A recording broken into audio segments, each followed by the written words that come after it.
that's the reality. Because they're sharks. The banks, in their own documents, want vertical integration. As Maurice Strong said, they want to wreck the economy so we all go on collectivist welfare so they can call the shots on everything. Exactly. They're power freaks, and that's how they get their jollies, and that's it. It's the only trick they know. They're collectivists. They believe in that ideology of collectivism with all-powerful government at the top and people serving the state at the bottom. And that's just fine with them because they know that they're in the structure either at the top or far enough toward the top to have a very comfortable life while the rest of us are servants. So it's as simple as that. And the trouble is with most Americans, they can't imagine that there are people out there with that kind of a vision because it's not their vision. They think there is no one that actually wants to rule the world, but they're so wrong. History shows that elites always want to rule the world. They always dominate. They always enslave. But somehow this psychological idea got implanted that corruption doesn't exist in government. G. Edward Griffin is our guest. Short segment, long segment coming up. We're going to break down what's happening currently. But, G. Edward, in this brief 5-minute segment, can you give people an overview of, say, Norman Dodd and the Reese Committee, the Church Committee, Carol Quigley, the documents from the elite, similar to more modern ones like Eco-Science, written by the White House Science Czar, where they admit planetary government. And then now Ban Ki-moon, Secretary General 2 weeks ago, editorial in the New York Times titled, "We Can Do It," saying global government is here and it's going to be funded by carbon taxes. We'll talk about that coming up. But a few founding documents for people that want to do research. Yeah, I think that's important to get as close to the roots of this as possible. Of course, you can go back practically to Adam and Eve if you want to, but you don't need to go that far. One of the most eye-opening documents that I discovered early in my research, Alex, was the testimony of a fellow by the name of Norman Dodd. Norman Dodd, this was in the 1940s, right after the end of World War II.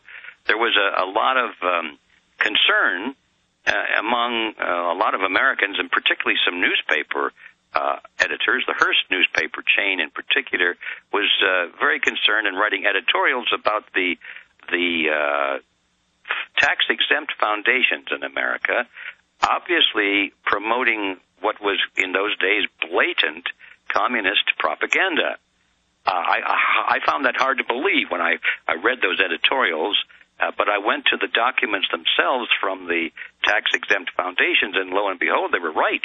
They were publishing essays written by, guess who? Joseph Stalin, praising the glories of communism and socialism and how the end of capitalism was the only way for the world to go and so forth. This was stuff being distributed by some of the largest, most prestigious American tax-exempt foundations. And it was just amazing because it was hard for me to believe that would happen, but there it was in the historical record.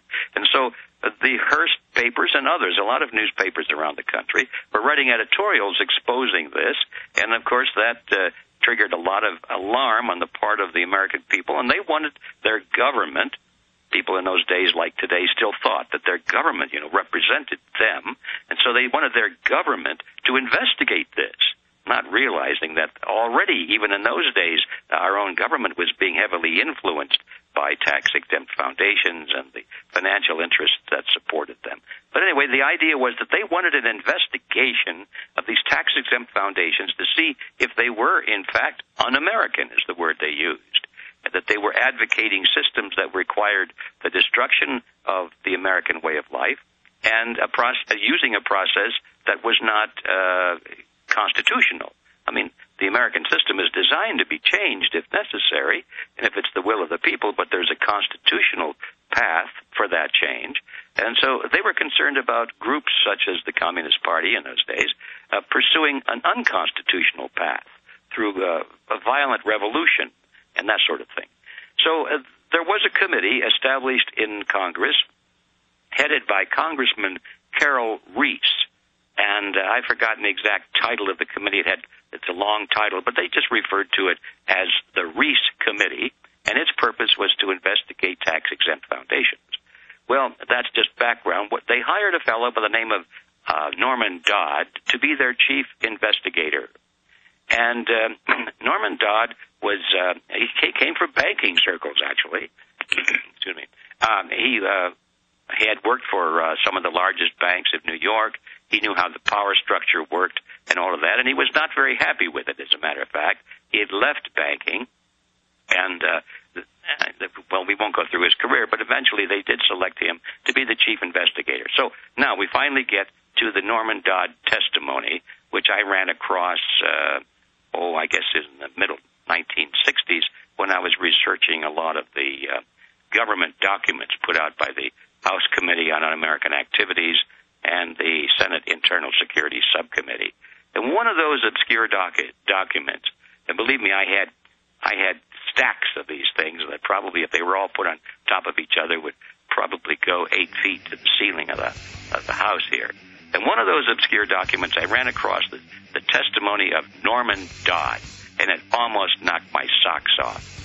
He was basically saying that when he investigated these tax-exempt foundations, he found out that there was nestled inside of them literally a cabal of people, very powerful, wealthy people, who were trying to destroy America. Stay there. We'll be right back.